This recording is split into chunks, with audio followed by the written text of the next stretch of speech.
This is DME TV and you are watching the program DME Dialogue.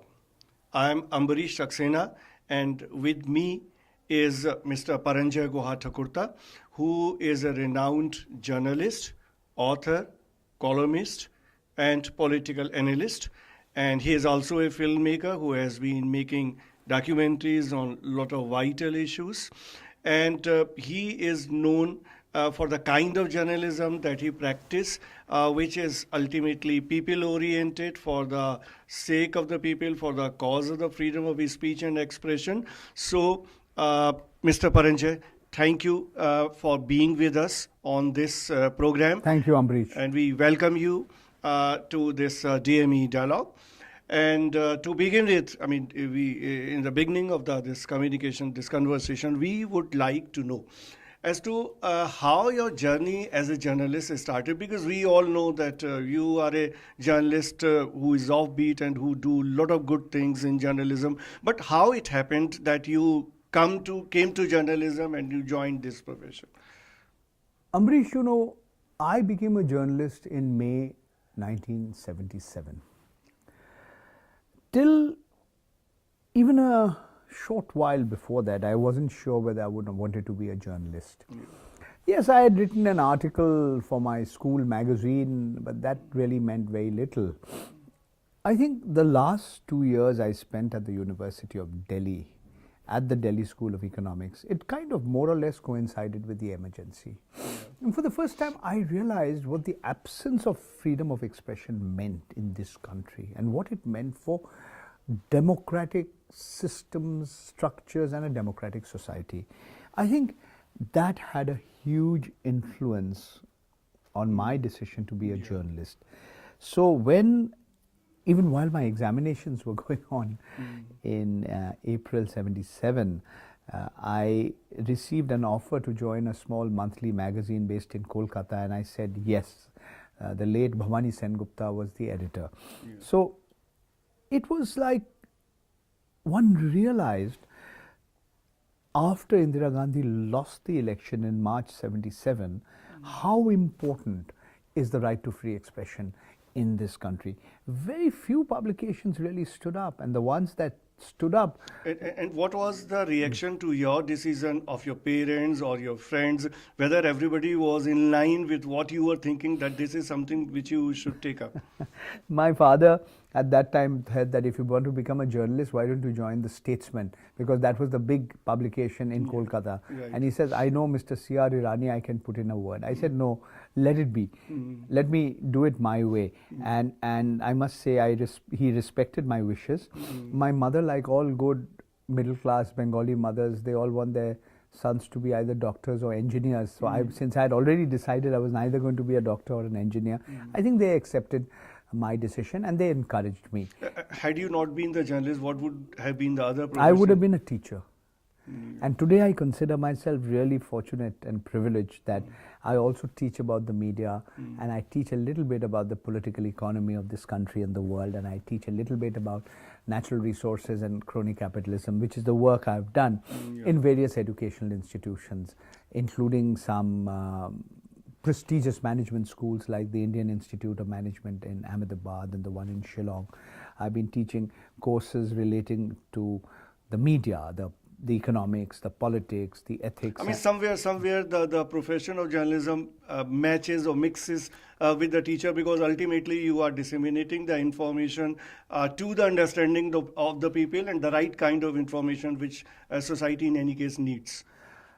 Ambrish, there are people who are media scholars.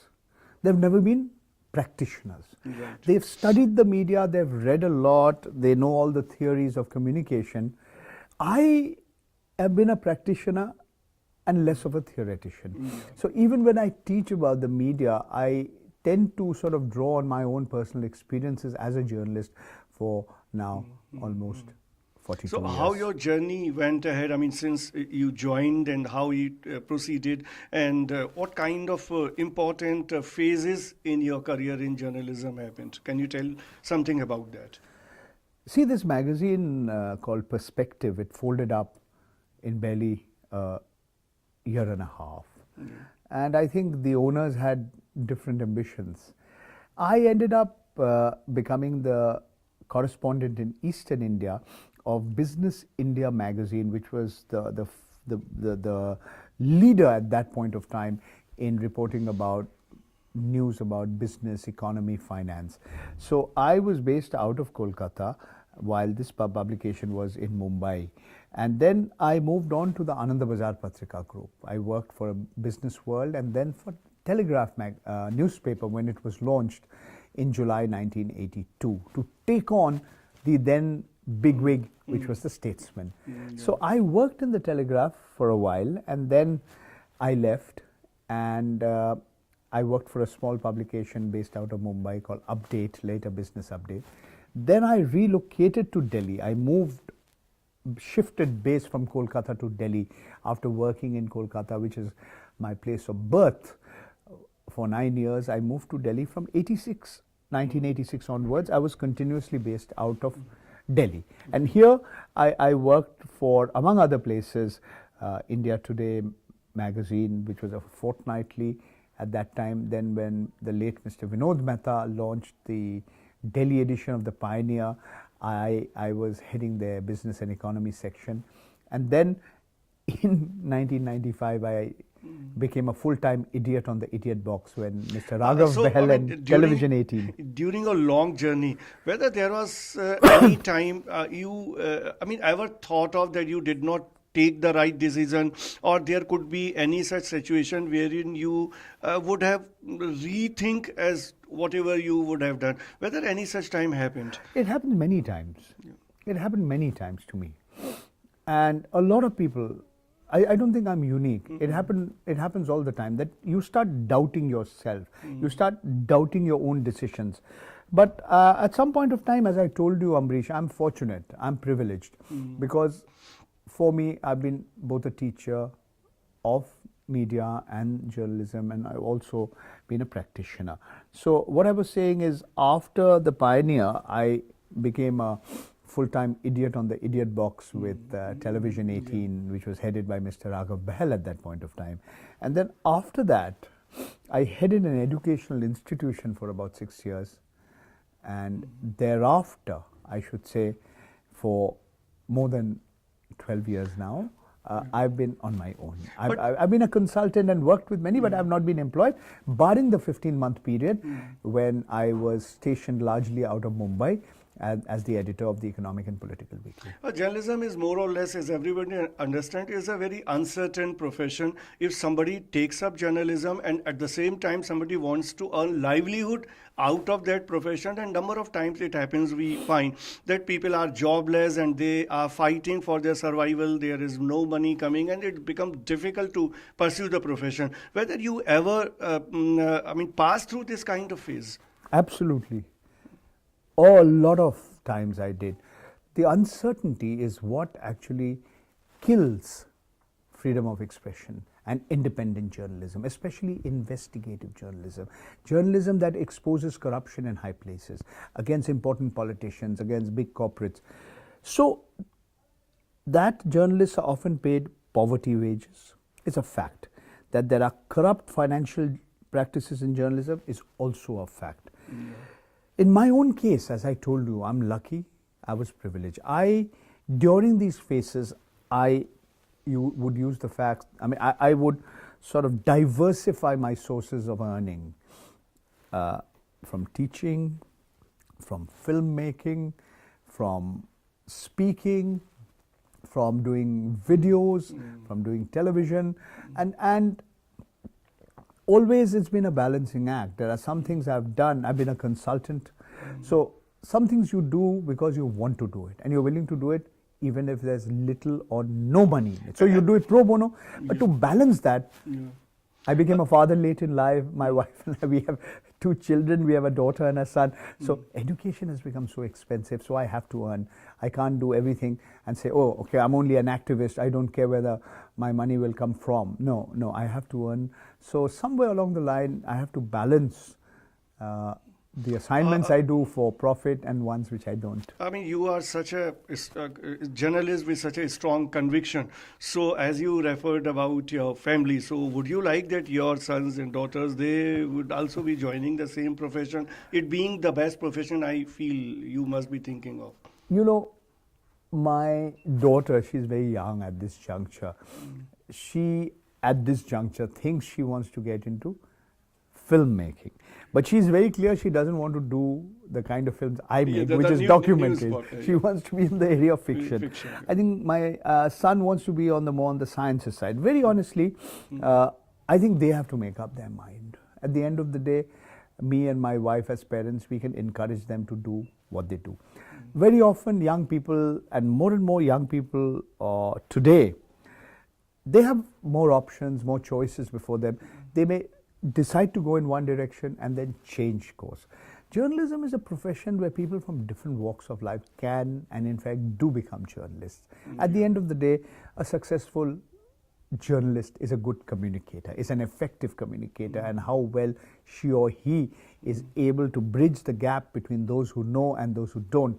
That is what determines her or his capability or competence or success as a journalist. So you can actually come from any walk of life and be a successful journalist.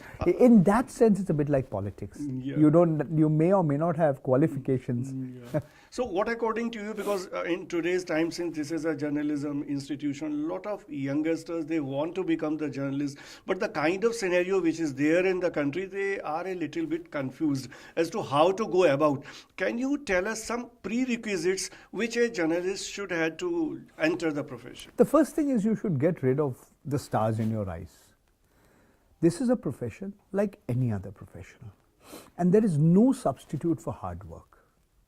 Yes, if you look around you, there are many things which will make you feel very pessimistic, very unhappy, very disillusioned.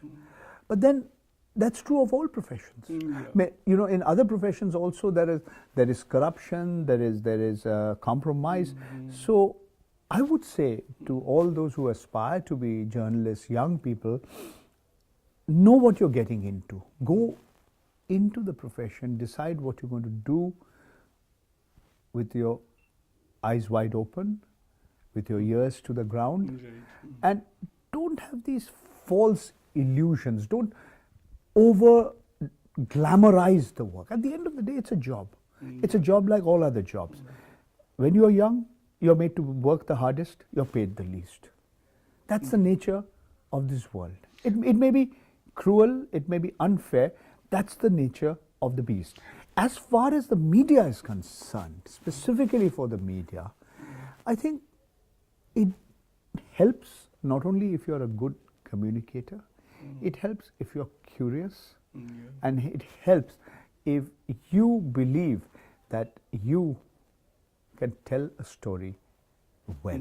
So these are qualities that could make you a good journalist. Paranjoy, you have been referring again and again about freedom of speech and expression and freedom of the press.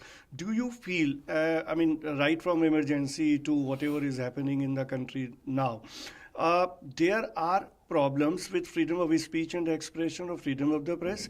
And then what kind of efforts need to be done at different quarters to tackle this freedom of the press, or to make sure that this freedom remains intact, which in any case is essential for the democracy? I think it's not an easy question to answer. The emergency period started in June 1975. Elections were called in January 1977. By March 1977, the Congress party headed by Indira Gandhi, and that time her son Sanjay Gandhi was very powerful, was out of power. We have moved in the last 40 years and longer. A lot of things have happened, but some things haven't also changed. What is that? Whoever's in power, they don't want a free press or the free media. They don't want journalists to play the role of an antagonist or an adversary who's constantly questioning. They don't want, as they say, to hold truth to power. They don't want people who believe that news is what someone somewhere wishes to hide or suppress, and everything else is advertisement or public relations. So today, there's a new kind of threat to free expression. It's a new kind of emergency. So how this threat Okay. is to be tackled? I think the way forward is to A, stand up for what are your fundamental rights as a citizen. Article 19(1)(a) says freedom of expression is the right, is a fundamental right of every citizen. But it has to be exercised judiciously, with responsibility, with balance, and with caution. Because if you don't, then you will be held responsible for defamation. And defamation, the laws of defamation being such in this country, it's a criminal offense as we talk. It can be abused by important people, powerful people.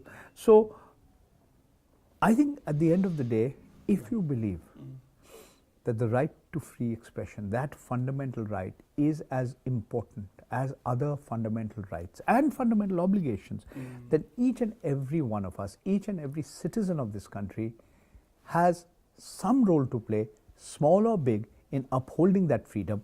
And journalists in particular have a bigger role. So ending on an optimistic note, since we know that you are an optimistic person, so going by that optimism, what kind of scenario you can foresee for journalism in India? You see, though the media has been corporatized, though the media is being influenced by large advertisers, including the government and political parties, and there's a huge amount of pressure on journalists and media organizations to toe the line of the rulers and follow what they want to say. Also, we are seeing independent journalism, websites that are funded by subscribers, that are funded by trusts and philanthropic organizations. And I think there are media owners and media owners. There are media owners who actually believe in the right to free expression. So it's a mixed picture, but not entirely a bleak picture. Because at the end of the day, I believe that if you believe in democracy, if you're proud to live in a country that describes itself as a democracy, then you will look at ways to strengthen democracy. We are the world's largest democracy. We may not be the best democracy. So if you are part of the media, you have to do your bit to make this a much better democracy, so that the media not only holds truth to power, but becomes a marker of your society, so that it can articulate the views and the aspirations of all sections, and not just the rich guys who own the media, but the underprivileged and be the voice of the voiceless. Thank you very much, Paranjay, for throwing so much light on journalism and its various facets, and also to give some optimism to the people, to the youngsters, to the budding journalists, that this is a profession which is full of good things, full of hopes, and this is one profession wherein you can render lot of service to all sections of society, because ultimately we need to create an inclusive society for the growth of the country and for strengthening democracy. So this was the program DME Dialogue, and you are watching DME TV.